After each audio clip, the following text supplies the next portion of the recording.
Jennifer Crowley is a highly experienced registered nurse, certified life care planner, and co-founder of the Life Care Management Institute and Life Care Experts. With over 31 years of nursing and 19 years in life care management, her work emphasizes helping families, professionals, and stakeholders navigate health, aging, disability, and care planning through educational resources, consulting, and direct service offerings. Jennifer, welcome. Thank you for having me. My pleasure. Would you mind introducing yourself and sharing a little bit about, in your own words, your unique journey into life care management? Absolutely. Mine goes back a long time ago when I was younger, wanted to be a registered nurse, and most of my practice as a nurse might look like what most are familiar with when they think of a nurse is kind of taking care of a very ill client or patient rather in a bed, like a hospital bed, and doing that type of work, maybe working in a doctor's office. And so I did start my career at the bedside and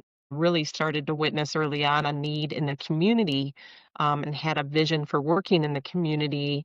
I actually came right out with a vision of doing care planning because I saw, engaging with families that were coming in with known progressive health conditions or things that just went kind of sideways a little bit here, in their current situation, and created a real need for them to come together and try to figure things out.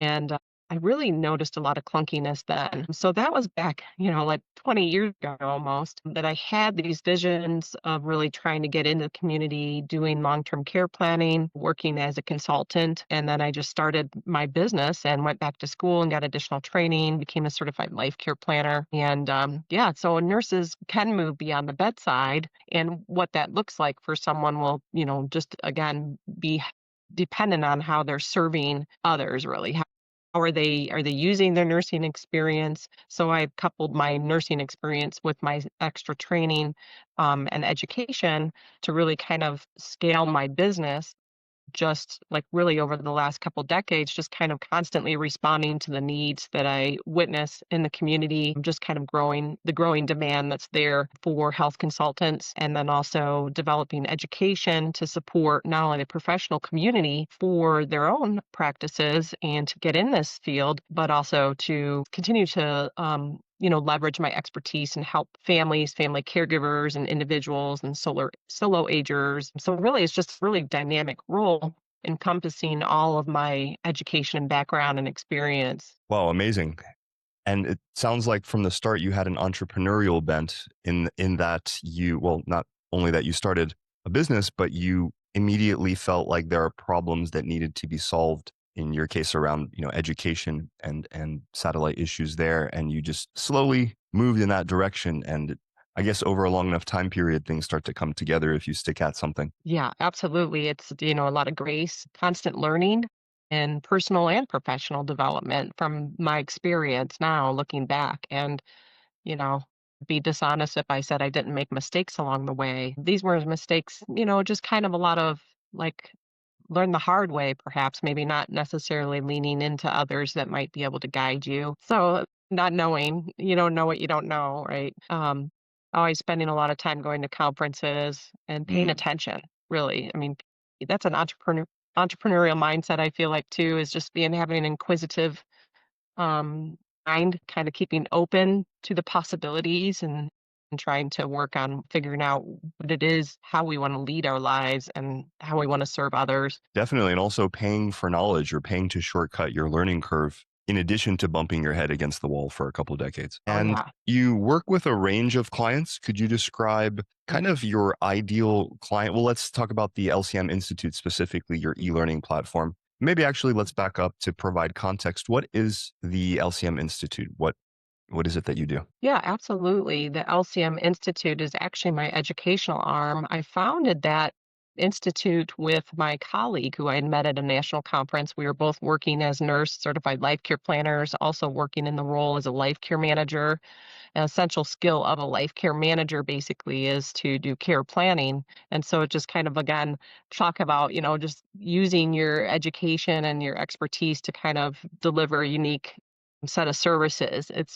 But we both were in private practice, and she had asked me to write a book with her. She was getting asked by a lot of other professionals, a lot of nurses, social workers, occupational therapists, those type of individuals, and just random people that were interested in getting into the aging and life care industry. So she said, "Hey, I wrote a simple guidebook called 7 Steps to Long-Term Care Planning," and she had known that about me. And so she said, "Hey, will you help me write this book? I'd like to provide a nice modern resource for others to use to help kind of guide them into this role that we already serve in, but how can we build a book that will help them?" And so we did write the book called the Life Care Management Handbook. And since then, we've published online courses, just kind of again, just to allow different options for individuals learning, whether you get the book and take our complete intensive, or whether you need business training to how to,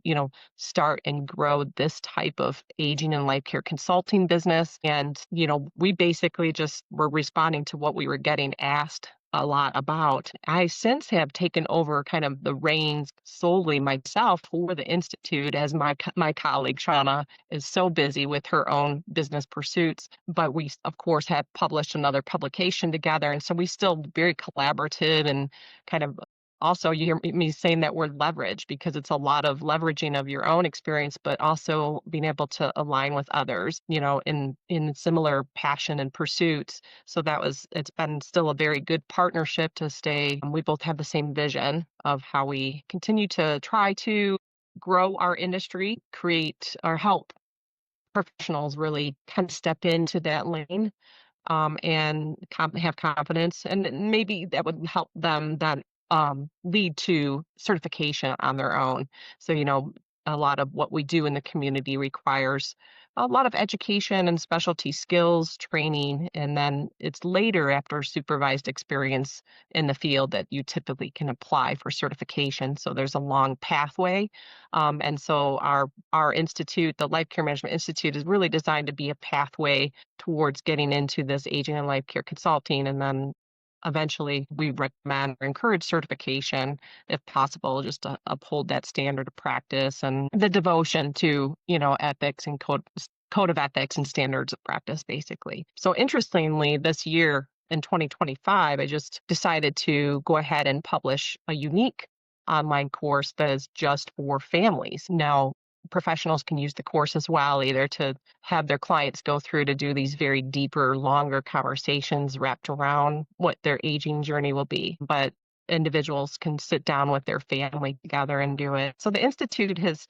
changed a little bit in the last year, just as now we open up some opportunity for anyone that's navigating aging and life care to find resources there for doing that type of planning, and just kind of again getting the control back, getting empowering families and professionals alike. So it's been interesting to see, not only my private practice but the institute kind of almost meld together, and how we serve a diverse clientele, through our suite of services and resources and templates and things like that. Who are you best able to serve? And it sounds like now you have maybe two broadly speaking avatars or ideal client profiles, if you will, before and probably still primarily focused on professionals who want to get into this field, I'm assuming. And then now also more for the B2C, helping them to navigate the realities of life and death, which it's kind of a heavy, heavy thing. So are those the two main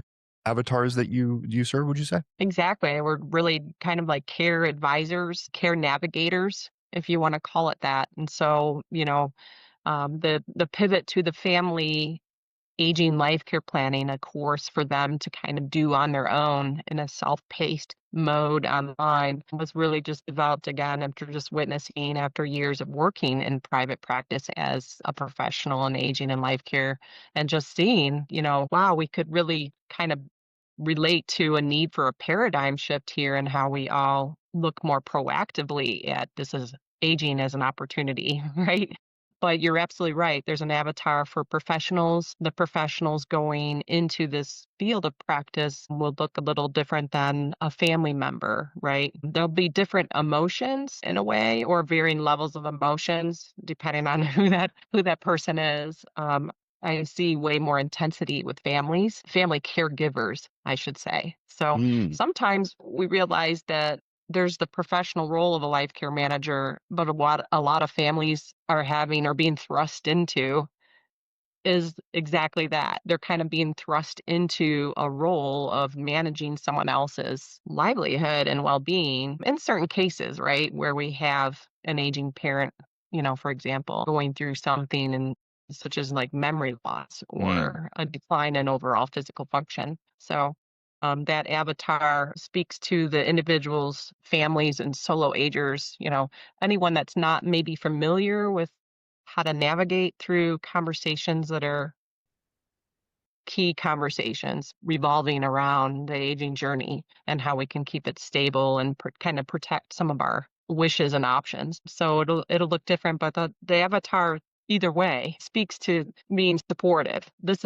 could be kind of complicated, so let's try to give you the tools that you need to have greater confidence in this. And it's really like the confidence part is what we want to be like, you're okay. Here's what we got for you. Definitely. You mentioned that you've got, so in addition to these two broad avatars, you have several types of products. You have the e-learning, you mentioned an intensive. What does, let's say without getting into numbers, what does Mhm. the distribution of activity or maybe even revenue in your business look like? What are the sort of primary products or services? Yeah, so our product line, if you want to call it, our feature is our life care management handbook, which is a textbook. And so it's really just a modern resource for today's reader on the whole A to Z of doing life care management. So, the historical background of the field of practice, along with standards, code of ethics, and where do we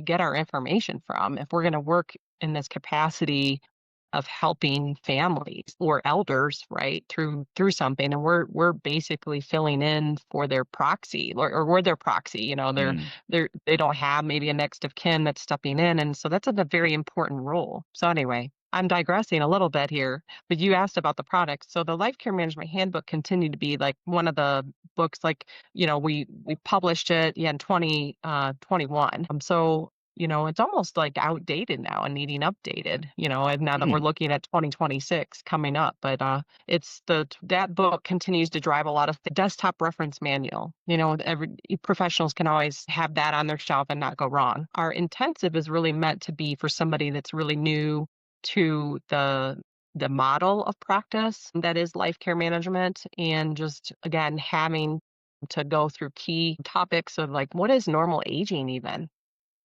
normal aging, and then common conditions that we're exposed to when we're getting asked to help navigate someone through a complexity, some type of journey of theirs that's typically encompassing their well-being and healthcare, that's become more complex Is that and live or confusing. is that self-paced? Yeah, it's online.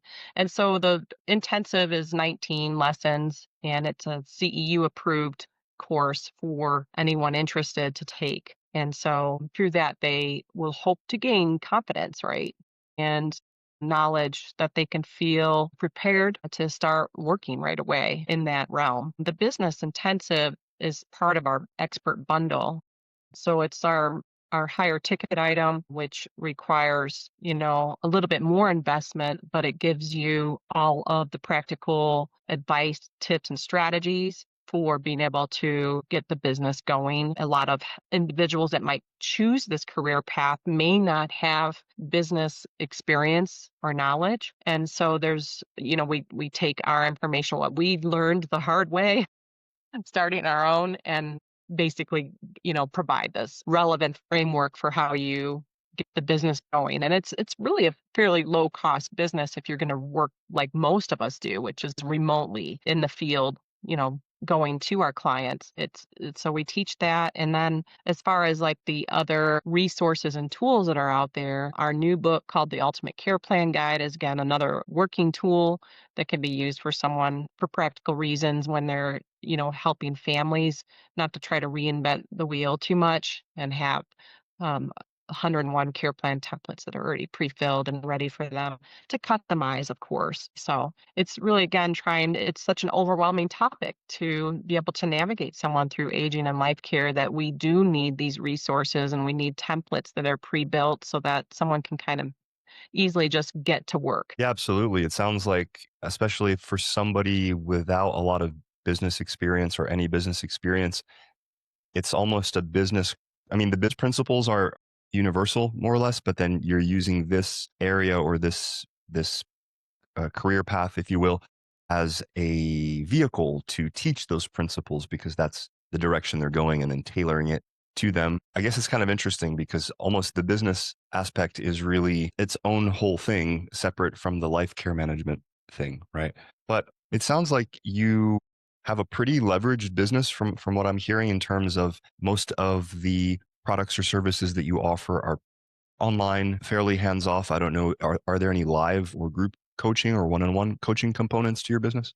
I hope to in 2026. I don't have any of that announcements ready yet. We had done some live webinars. I say we, me and my business coach. It's just me. And so and we have done some live and we have some recorded webinars that anyone can listen into. We have, e-newsletters and we're constantly publishing articles. And so we just kind of try to stay connected, just helping, our members and our followers feel like they can lean on us if they're seeking additional information or they just want a go-to resource to give to their families now too, just as another basically try to supplement what they're even doing. But the tools and templates that we have are like the forms templates. It's a ready to go packet. So that's a frequent sale item that we have. And you're right, it is an online product.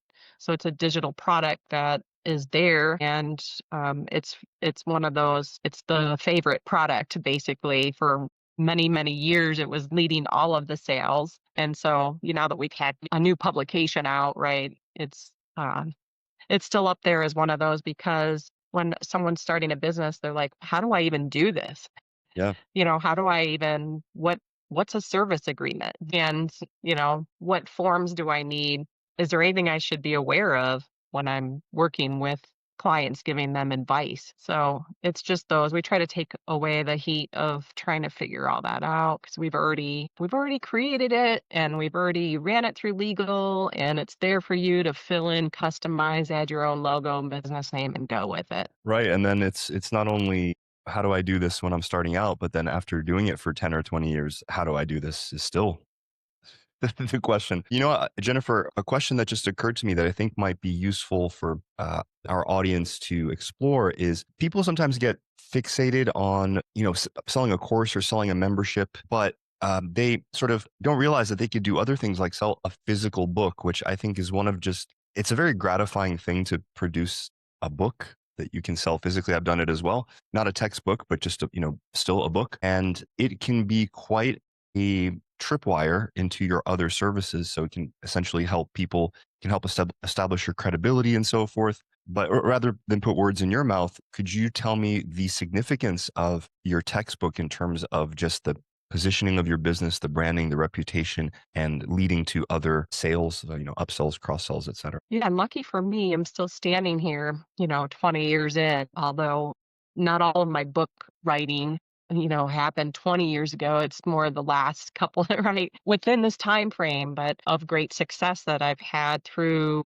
You're right. I mean, I look back and I think I can even picture myself having wired earbuds in my ear and I was going to an event of one of my children's, but I was constantly, I had this vision and I was getting business advice through listening to podcasts and things that listening to others talk about how to get up to a next level and build expertise. And I think that was what I was aiming for, and I didn't realize it, right? I needed to build expertise in my community so I would be the one people would turn to. And so I went and got extra training and my earbud that I was listening to is they're like, just write a book. 5 steps to 7 steps to what are you passionate about? What knowledge do you have to share?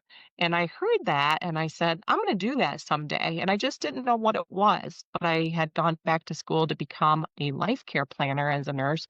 And I finished that training and I was so excited about doing proactive planning back then. But this is back 20, I think I started writing that 7 steps to long-term care planning in like 2010 or something like that. And so I was like, I'm going to write this because if they're not going to hire me, they'll have this resource. And then I can use this resource even when I meet with them. I'll go through it with them. And so that's what I did. I wrote the 7 steps and, built expertise that way, was able to get into some professional speaking through national conferences by applying for proposals to speak on the 7 steps methodology. And then again, just seeing that fast forward to today now, and I continue to use that 7 steps method. And here I've built a whole course built upon that framework that's online for families to do from anywhere and hopefully in their own living rooms or around the kitchen table or maybe, however, or even by a virtual meeting that they're sharing their screen and going through it together. But it's based on my passion to reduce what I see and have seen for so long, or have a solution to the problems I guess I was seeing all along, which is just the overwhelming confusion and lack of clarity and positivity and discovering options and a reinvention or a refreshing of someone's human the journey into old adulthood, right? And so I had this passion all along and I just turned into a book, and today it's kind of almost multiplied for me because if you are a published author, it can raise your credibility and your vibration, right? Of just being able to reach more people and to speak if it's aligned with what you're passionate about talking about or how you're passionate about helping others, then it's kind of becomes easier than other things. And so the Life Care Management Institute, of course, came later after I did the 7 steps, right? But that book as well, that textbook is more academic in a way, right? Mhm. It's academic, it's teaching a methodology for professionals. Individuals can, from any walk of life, can really take the book and learn how to kind of navigate this comprehensive arena of life care, but it was geared towards to help others get in the field of practice. And so that to me, again, it relates a lot to what I do because I am a certified life care planner. So I am asked to get involved in cases where there's litigation and there may Mm. be testimony. And so life care planners in the court sense create life care plans or critique life care plans that is for someone that's had an injury and there's a claim or a settlement or an award looming, but that award is also going to be reflective of their health care needs based on that injury. And, from a very holistic person point of view, that life care plan can be very comprehensive. This isn't some little tiny one sheeter. This is 20 pages of what this individual will need to maintain their optimal health within whatever condition or injury they're dealing with. And so that to me, like, I can apply this to the non-litigation client doing long-term care planning, right? But I still get asked today to do litigation, life care planning, or get retained by counsel to help facilitate. I'm the long-term care planning expert in that case as part of, those damages. And so it's a pretty big deal, to go into that field. I've always wanted to passionately align with the community-based approach, the real families that I was used to experiencing at the bedside in the hospitals, right? Those are the people I was always educating and helping and really bringing together and trying to steer the ship. But the Life Care Management Handbook became this powerful tool to raise my vibration everywhere and energy because it became part of, like, if I'm testifying for you and I'm creating a life care plan for you, my work is just that much more valuable, right? If we Yep. are standing in a leadership mode. And so a book, publications, helpful resources can be really instrumental in being able to scale and reach more people and to kind of flow in that abundant state, I guess, if you're you know what I mean? Because it keeps opening more doorways. And it's not like it's an imperfect journey still, don't get me wrong. But, it's not writing books isn't a get rich quick thing. Or any, but it's part of building wealth and it may look different than just like selling a product over and over and over. And it might actually help to sell the product. As you said, it pre-frames you everywhere you go. It precedes you everywhere you go, and it adds gravitas to your whole person and business. the takeaway from that for me, Jennifer, is write a book, because you to quote, I don't even know who originally said this, but you can just do stuff. You could write a book. There's nobody, you could self-publish on Amazon. It's not, you can shop it around to a publisher that probably even lends a little bit more credibility, I would say, but I don't think it's necessary by any means.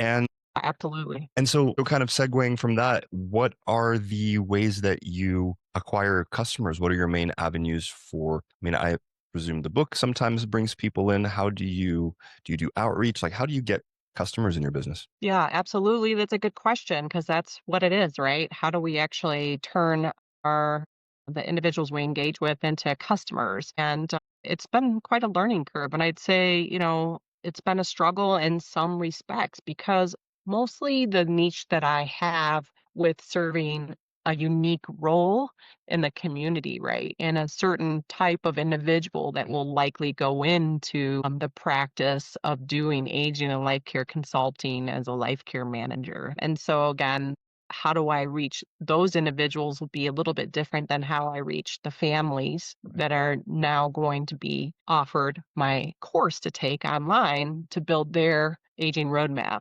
And so, really, it's kind of a matter of like finding channels, the right channels to get you in front of the right individuals that and let them know what problem I'm solving. And I think too, that's where, some might find it easier because I'm like I'm trying to talk about proactive aging, and that's like a real mystery to some. Like there's just like That doesn't aging sound is appealing. Are you pro, saying I should try to age faster, or? yeah, exactly. And so there's some messaging that needs to break through some barriers of resistance and denial and avoidance and human Yeah. nature of responding to needs only. And so anyway, I do go to conferences quite regularly, and I know that's not always affordable for some. So it's not like the best thing to always be like, go to more conferences, but at least once a year, if you could step into your lane of where you're trying to lead to become the expert, right? And that's where I've always stepped outside of my zone of comfort and attended conferences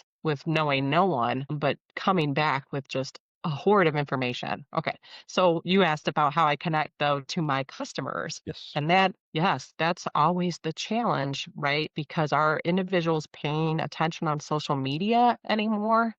Are we lost in the distraction of everybody else? And so, yeah, it's a big area that I'm always learning about. And again, I didn't have business background when I started doing my business and growing it. I've been learning as I go, right, too, and now leaning more on others to help me kind of figure out how to connect with the audience that I'm seeking. Do you And have a primary my channel, like social media or referrals, or like what? So my referrals will come from, like, everywhere, really, but it's just, it'll depend on I'm in private practice too, so, I mean, I know we've been mostly focusing on the Life Care Management Institute, which is my educational arm, but I am in private practice where I'm actually doing the long-term care planning, life care planning with families, and I'm also doing some care management as well, and so, we have some unique programming locally where I lead my team, and so those individuals, no problem finding those. I'm in partnership with my aging services in my county. And so that has opened up a new opportunities to be able to serve exactly the individuals I'm seeking to help, which is family caregivers. And that's actually created that it's helped me to create my online course through that practical knowledge and experience working with them because I was learning firsthand over the last couple of years of like what the real problems are because I was helping so many of them. They're getting funneled to me, right? And so it's just again being aware what we're paying attention to, what are the problems that your audience is speaking to. So the professional, on the other hand, might be a little bit more difficult to find, right? They're all at work or they're the future care managers at work today and taking care of families and their own families. So they might be harder to get to focus. And it's really, again, trying to be part of a member of professional organizations, being connected to other professionals. I volunteer a lot, so I'm trying to get to know people and do good, give back, and it tends to always come back to me in one way or another by someone connecting with me as a real person, and knowing who I am. It's like I'm legit. I'm not, so professional organizations, that's been a huge source of referrals to me. And again, just being out there, being kind of moving past the comfort zone, being on social media. Social media, honestly, is still confusing to me a lot. It's just, I don't get a lot of engagement, although I have followers. I'm not a big Instagram leader or anything. Right. I suppose I could do better. There's always room for improvement with that. Yeah. But the more, yeah, No, sorry. I was just going to say, and probably your ideal client, or let's say on the professional services side, anyway, probably isn't. I mean, I'm sure they spend time on Instagram, but that's not really a good. I would say for you, just as a sidebar, something like how I found you, which is through cold outreach, is potentially a great way because you can really target those folks. You can find lists of those folks, or target them by age, by state. You can go pretty deep. There's all sorts of services that provide lists of people. It's crazy. Like you could just find anybody's information online so easily, their phone number, their address, everything. that too, though, is something that we may need. People like myself would need help getting to, right? We need help connecting to those individuals because that's our goal, is to get our name, like let them know we exist. Don't make this so hard on yourself. I know there's thousands of people that are interested in doing this work because we keep hearing about the baby boom population all the time. And if you're entrepreneurial, you'd be like, it seems silly that you wouldn't think that there's some opportunity that you might have thought about when you're talking about the boom that's happening with people in the aging space. And so anyway, and we see it. We see it every day with new technology serving older adults to keep them safe in their home or keep them as independent as possible and just greater ease of life. And, everything from like nutritional supplements and you know, continent briefs and things like that. Yeah, so it's like, how do we reach those individuals that really want to serve in such you know, a really valuable position and step into a leadership role potentially in their community doing this work, you know? And then how do we also reach the family caregivers too? So we were talking about mostly it's so different, right? Why do I make things so hard on myself? I've got the two audiences. Well, it's just kind of how it's worked for me being an aging and life care specialist, and serving a multitude of people, again, responding my response to what I witnessed as needs along the way. For sure. Is there an initiative that you can think of, or some kind of change that you've made that was very high leverage in terms of improving an outcome for you or outcomes, whether revenue, client satisfaction, personal freedom, your personal satisfaction? Can you point to any kind of one or two small hinges that opened big doors in your business? Well, yeah, I think anytime you step outside your comfort zone, that it opens up possibilities to expand your horizons, right? To also try to connect with others that are maybe outside of your space, and it teaches you something about your own, like where you are, and gives you a different perspective. And so I can't say like you're not talking about a Black Friday sale, but you're maybe talking about something that suddenly shifted, or the impact that I've felt Hmm. through my business. Well, for one, the flexibility and autonomy. So there's a lot of perks to my private practice being your own boss. But when we're talking about the institute itself and creating products to serve others in a way to help them step into a leadership role and become a business owner and, serve a population where it's really in demand, that is cool to be a part of. I mean, but like we don't always get like, oh, good job, because you're always trying to make, of course, make up for the cost of investment of your own business, right? It costs money to publish books. It costs money to publish courses and things like that. And so, you're trying to always make money, right? We all need to serve and make a living. And so putting that aside, all of that adulting stuff that we need fundamentally, it's been amazing to realize that we're more alike than dissimilar, to be able to have opportunities because of outreach and just teaching others about my methodology or making people aware of certain aspects of what I already teach on, because we've done presentations not only on like care planning, but I've done presentations on the technology for care managers. Mm. And so it just kind of runs all over, about like what you have as potential. And you start to realize that there's nothing to worry about because, you know how to make money, you know how to make connections, you know how to build things, right?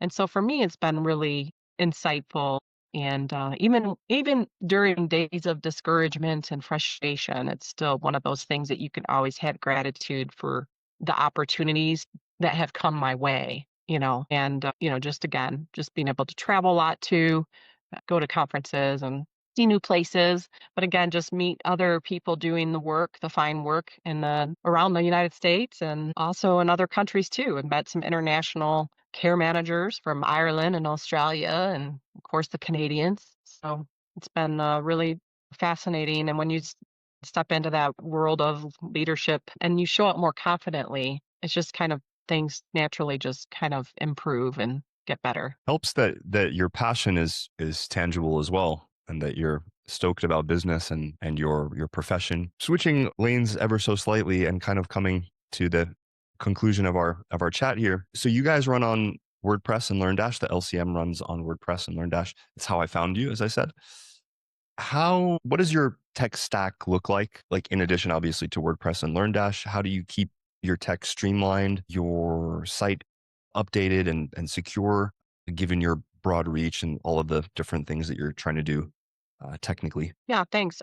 So be mindful that I'm a nurse in business, and when you say tech stack, um, no, I've always okay, so I do have a team behind the scenes that has helped me build my website. We also have used Memberium, Infusionsoft, or Keep, Hmm. and so that's our client data management and email marketing goes through that. And then ThriveCart is my product. See, this is where I say I don't have the language quite dialed in. It's your shopping cart.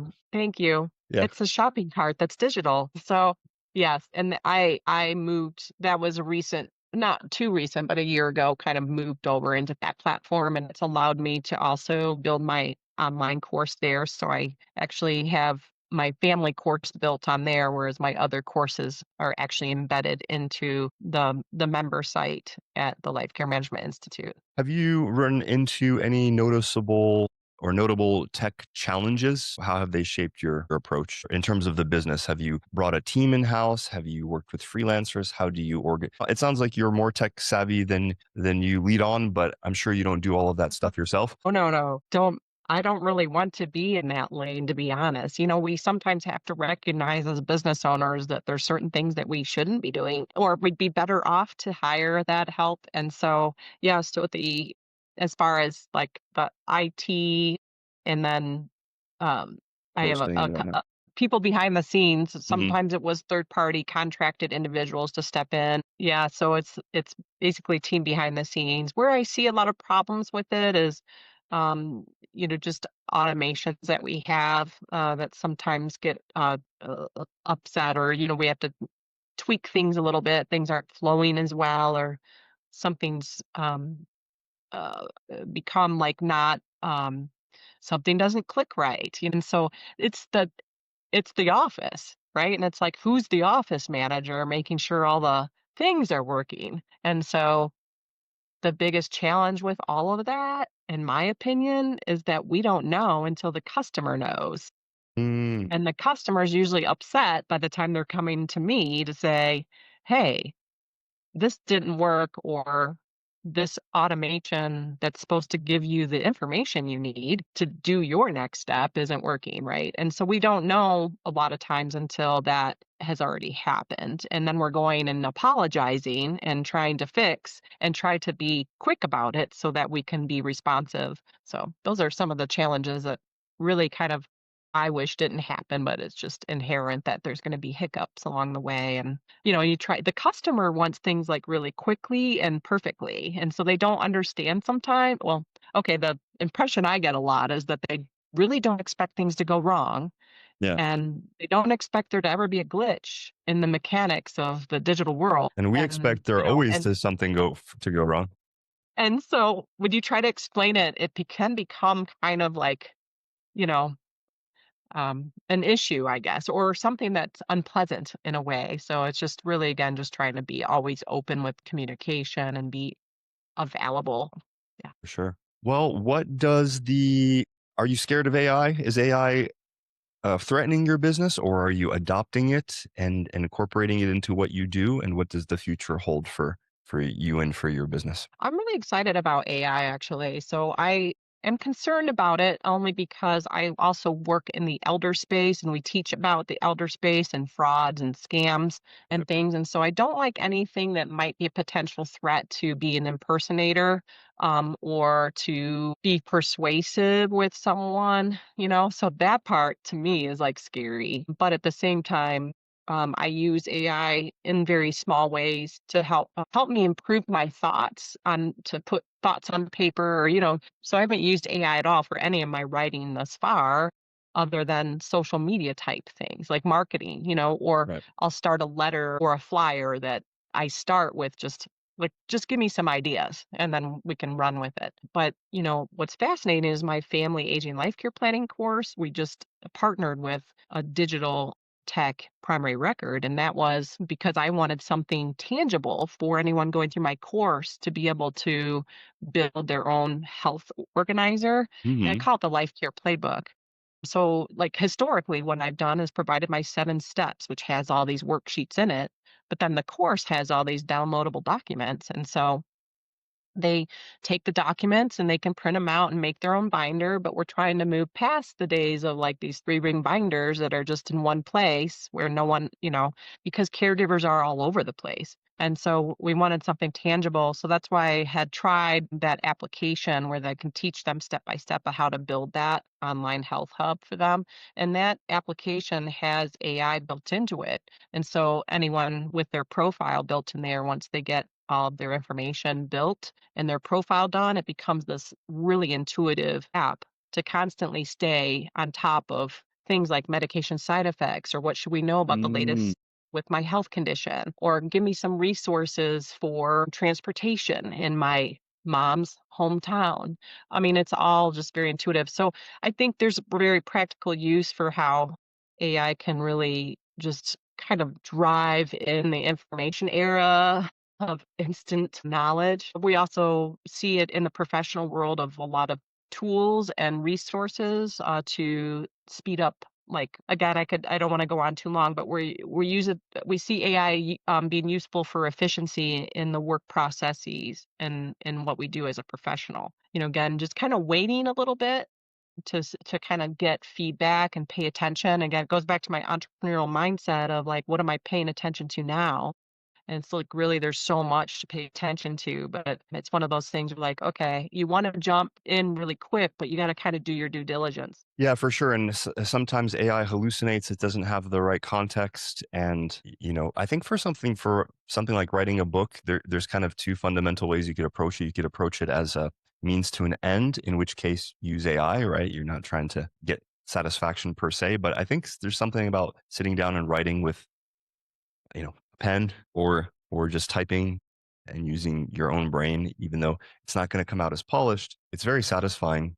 And AI doesn't know what you know. Like you could give it all the context in the world. There's no algorithm that compresses 2 decades of experience and all the nuances and subtleties from your life and from all the people that you've encountered and touched. So that's just my little ramble on AI.